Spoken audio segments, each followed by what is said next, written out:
You're 19, scrubbing floors in a mansion that feels like a prison, while the family you serve treats you like you're invisible, or worse, like garbage. They laugh at your dreams, dismiss your pain, and remind you every day that you're just the help. But fast forward a few years, and I'm the one holding the keys to their empire, watching their jaws drop as I turn the tables. This isn't a fairy tale. It's my real-life revenge story, and if you've ever been undervalued or stepped on, you're going to love how it ends. Hello everyone, my name is Anna. I'm 25 now, living in a cozy apartment in New York City, and I run my own successful cleaning and home management company that's worth over 7 figures. Today, I want to share a very personal story from my life. One that's raw, emotional, and yes, incredibly satisfying. This is my real-life experience, straight from the heart, and if it's ever happened to you or someone you know, it might just resonate deeply. So, if you've ever fantasized about getting even with those who wronged you, hit that like button right now, subscribe for more real stories like this, and let's dive in. Trust me, you won't want to miss the payback. Okay, let's go back to where it all started. I was 19 years old, fresh out of high school, or rather, I never finished it. My name is Anna, and I grew up in a small town in upstate New York, in a modest little house with my parents and 2 younger siblings. Life was simple, but it was ours. My dad worked as a mechanic, fixing cars all day with grease under his nails and a smile that could light up the room. Mom was a part-time cashier at the local grocery store, always humming old folk songs while she folded laundry. We weren't rich, but we had love, the kind that wraps around you like a warm blanket on a cold night. But then, everything shattered. One crisp autumn morning, Dad collapsed in the garage, clutching his chest. It was a heart attack, the doctors said. He survived, thank God, but the medical bills piled up like snowdrifts in a blizzard. Thousands upon thousands of dollars, surgeries, medications, therapy sessions. Mom's paycheck barely covered the rent, let alone the hospital stays. My siblings were too young to help, still in middle school, their biggest worries being homework and playground games. So, it fell on me. I dropped out of school, my dreams of college and a desk job evaporating like morning mist. I needed work, fast, something that paid enough to keep us afloat. That's how I ended up as a live-in maid for the Harrington family. I'd seen the ad in the local paper, seeking reliable live-in domestic help for busy household. Room and board included. It sounded almost glamorous at first, a big house, steady pay. I interviewed with Mrs. Harrington, a tall woman in her 40s with perfectly coiffed blonde hair and a smile that never quite reached her eyes. She wore pearls and a designer blouse that probably cost more than my entire wardrobe. Mr. Harrington was there too, a burly man with a booming voice, always on his phone barking orders about his real estate business. They had 2 kids, little Tommy, 6 years old with curly hair and a mischievous grin, and Emily, 4, with pigtails and a doll clutched in her tiny hands. The house was a sprawling brick mansion on the outskirts of town, with white columns flanking the entrance like silent guards. The driveway wound through manicured lawns, past flower beds bursting with roses and hydrangeas. Inside, it was all polished marble floors, crystal chandeliers that tinkled softly in the breeze from the air vents, and rooms filled with antique furniture that smelled faintly of lemon polish and old money. My room? A tiny alcove in the basement, a single bed with a thin mattress that creaked every time I shifted, a rickety wardrobe that wobbled if you opened it too fast, and a small window high on the wall that let in slivers of sunlight, overlooking the garden where birds chirped mockingly at my isolation. From day one, my life became a relentless cycle of tasks.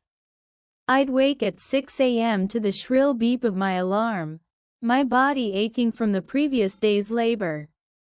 I'd shuffle to the kitchen, the cold tile floor sending chills up my bare feet, and start breakfast.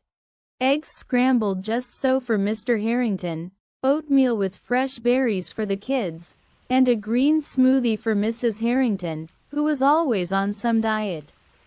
The air would fill with the sizzle of bacon, the aroma of coffee brewing, smells that made my stomach rumble, but I ate later, alone, scraps from whatever was left. Then came the cleaning.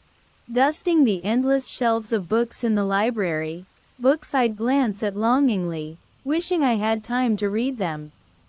Vacuuming carpets that seemed to collect dust as fast as I could remove it. Washing windows until they sparkled, my arms burning from the repetitive motions. Ironing clothes, oh, the ironing. Mrs. Harrington's blouses had to be crease-free, her husband's shirts starched to perfection. I'd stand there in the laundry room, the steam rising like fog, making my forehead bead with sweat, while the radio played soft jazz that did little to drown out my thoughts. And the kids, at first, they were my saving grace. Tommy would tug at my apron, asking me to play trucks with him, his little voice full of excitement. Emily loved story time, curling up on my lap as I read about princesses and dragons, her head resting against my shoulder, warm and trusting. Their laughter echoed through the halls, a bright spot in my gray days. But even that soured over time. Kids pick up on everything, you know? One afternoon, Emily spilled juice on the rug, bright red stains blooming like blood on the cream carpet. I gently told her to be careful next time, and she stomped her foot, her face turning pink with fury. "You're just the help. You don't tell me what to do," she shrieked, echoing words I'd heard Mrs. Harrington mutter under her breath. It hit me like a slap. My chest tightened, a hot flush creeping up my neck. I knelt down to clean the mess, my hands trembling, tears blurring my vision. Inside, my mind raced. How dare she? She's just a child, but where did she learn that? From them. From the way they look at me, like I'm furniture, not a person. I bit my lip hard enough to taste blood, forcing a smile. "Okay, sweetie, let's get you a new cup." But the words lingered, festering like an open wound. The Harringtons weren't outright monsters, at least, not in the screaming, violent way you might imagine. Their cruelty was subtler, more insidious. Mr. Harrington would bark orders without looking up from his newspaper. "Anna, the coffee's cold. Make it again." "No please, no thank you." Mrs. Harrington inspected my work with a critical eye, her manicured nails tapping on surfaces as she pointed out specks of dust I'd missed. "Honestly, Anna, if you can't do it right, what's the point of having you here?" she'd say, her voice dripping with disdain. Once, when I asked for a day off to visit my dad in the hospital, he was having a bad spell, his breathing labored, machines beeping around him, she sighed dramatically. "Fine, but make sure everything's done before you go. We can't have the house falling apart because of your personal issues." Personal issues? My father's life hanging by a thread was a personal issue.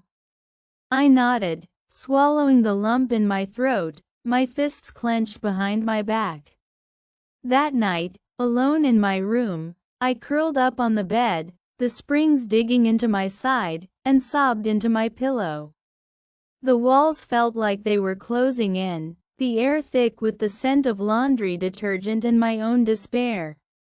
Why am I here? I thought. I'm giving them everything, my time, my energy, my youth, and for what? Scraps of kindness, like the time Mrs. Harrington handed me an old coat from her closet because mine was threadbare.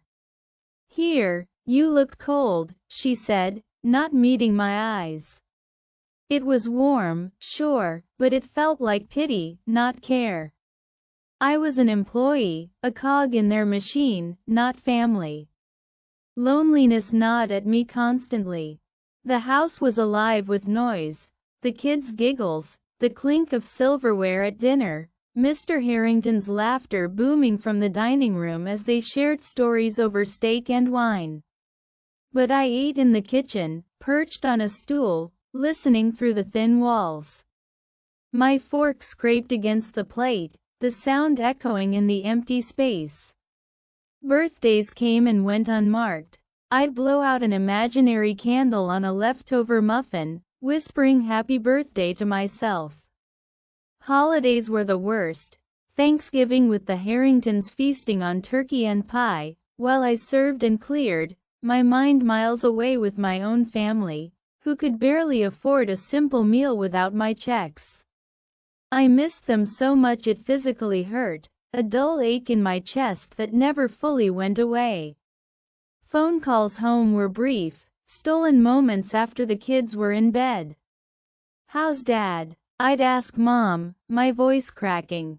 "Holding on, sweetie. We need you," she'd reply, and I'd hang up, tears streaming down my face, the phone still warm in my hand. "I need you too," I'd think. But I'm trapped here, invisible, undervalued. As months turned into years, 2, then almost 3, the injustices piled up, each one a brick in the wall of my resentment. There was the time Mrs. Harrington accused me of stealing a necklace from her jewelry box. It was a gaudy thing, gold with diamonds, worth more than I'd make in a year. "Where is it, Anna?" "I know you were in my room," she snapped, her eyes narrowing like daggers. My heart pounded in my ears, sweat prickling my skin. "I didn't take it, ma'am. I swear," I stammered, my voice small. She searched my room anyway, rifling through my few possessions, my clothes, a photo of my family, a worn notebook where I jotted dreams. She found nothing, of course, the necklace turned up later. Misplaced in her own drawer. No apology, just a curt, "Carry on." Then there were the underpayments. My salary was meager to begin with, but sometimes they'd forget bonuses or dock pay for minor infractions, like a slightly burnt dinner when the oven malfunctioned. "We expect perfection," Mr. Harrington would say, handing me an envelope lighter than it should be. I'd count the bills in my room, my fingers trembling, calculating how much less I'd send home. "This isn't fair," my inner voice screamed. "I'm breaking my back for them, and they treat me like I'm disposable." The kids mirrored it more and more. Tommy started ignoring my instructions, rolling his eyes when I asked him to pick up toys. "Mom says you're just here to clean," he'd say casually, like it was fact. Emily once drew a picture of the family, Mom, Dad, her, Tommy, and when I asked where I was, she giggled. "Silly, you're not family." It was innocent, but it stung, a sharp twist in my gut. I felt powerless, a ghost in their home, haunting the edges of their perfect life while mine crumbled. But beneath the hurt, something else simmered, anger. It started small, a flicker in my chest during those long nights. I'd lie awake, staring at the ceiling cracks that looked like veins, my mind racing. They think I'm nothing, but I'm smart. I could be more. The Harringtons had a library full of books, business tomes from Mr. Harrington's real estate empire, self-help books on success and investing. At first, I'd dust them, my fingers lingering on the spines. Then, one night, after everyone was asleep, I snuck in. The room smelled of leather and paper, moonlight filtering through the windows. I pulled out a book on basic investing, my heart hammering. What if I learned? What if I turned this pain into power? That was the turning point. My breaking point came after a particularly brutal day. I'd worked 14 hours straight, cleaning after a party where guests tracked mud everywhere, the air thick with cigar smoke and laughter that excluded me. Mrs. Harrington criticized my sloppy work in front of everyone, her voice carrying like a whip crack. "Anna, redo the bathrooms. They're unacceptable." Humiliation burned my cheeks, tears pricking my eyes as I nodded. That night, alone, I punched my pillow, my breaths coming in ragged gasps. Enough. I won't be their doormat forever. I'll save every penny, learn everything I can, and get out. And one day, they'll see what they lost. So, I started planning. Every night, after tucking the kids in, their soft breaths steady, the night light casting shadows on the walls, I'd tiptoe to the library. I'd devour books on real estate, finance, entrepreneurship. My eyes burned from the dim lamp, but I pushed on, taking notes in my notebook, my handwriting frantic. During breaks, I'd listen to podcasts on my old phone, earbuds hidden under my hair while folding laundry. I learned about stocks, property flips, starting small businesses. And I saved, oh, how I saved. Every paycheck, minus what I sent home, went into a secret account. No frivolous spending. My clothes grew threadbare, but my resolve hardened. I observed the Harringtons too. Mr. Harrington's business wasn't as solid as it seemed.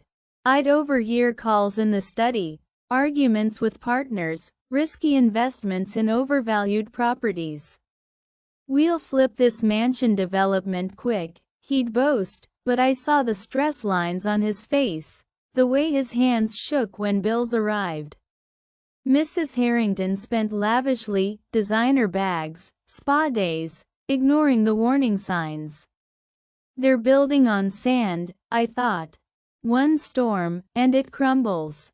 My plan took shape. I'd leave once I had enough saved for a down payment on a small property. I'd flip houses, start a cleaning service with a twist, luxury home management, using what I'd learned here. But more than that, I'd aim high. I'd build something bigger than them. And if fate aligned, I'd make sure they felt the sting of underestimating me.